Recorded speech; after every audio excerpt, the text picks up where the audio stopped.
ओम श्री परमात्मने नमः। श्री पंचदशी 14वां ब्रह्मानंदे विद्यानंद प्रकरण। विद्यानंद और उससे निर्वत्य दुख। योग, आत्म विवेक और द्वैत को मिथ्यापन के चिंतन से ब्रह्मानंद का साक्षात्कार कर चुके ज्ञानी योगी को मिलने वाले ज्ञानानंद का निरूपण किया जा रहा है। विद्यानंद के स्वरूप का वर्णन करते हैं। विषयानंद की भांति विद्यानंद भी एक बुद्धिवृत्ति ही है। दुखाभाव आदि रूपों से ये 4 प्रकार का है। पहला दुख का अभाव, दूसरा सर्वभोगों की प्राप्ति रूप पूर्ण कामना, तीसरा मैं कृतकृत्य हूं इस प्रकार की कृतकृत्यता, और चौथा मुझे जो पाना था पा लिया इस प्रकार का भाव। ये 4 प्रकार का विद्यानंद कहा है। दुख के भेद निर्वर्तनीय दुख 2 प्रकार का होता है। एक इस लोक से संबद्ध, दूसरा परलोक से संबद्ध।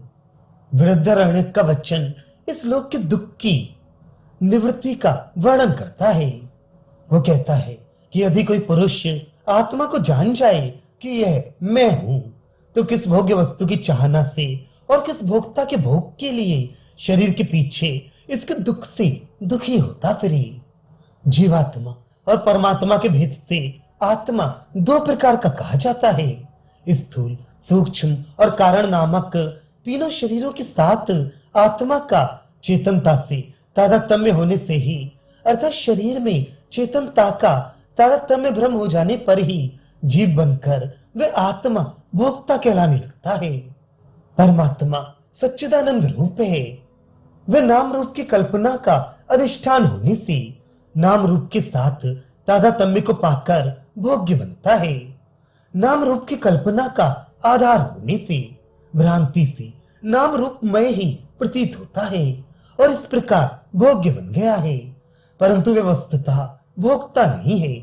कारण कि 3 प्रकार के शरीरों से आत्मा का भेद ज्ञान हो जाने पर तो भोक्ता रूप जीव और भोग्य रूप संसार दोनों ही नहीं रहते।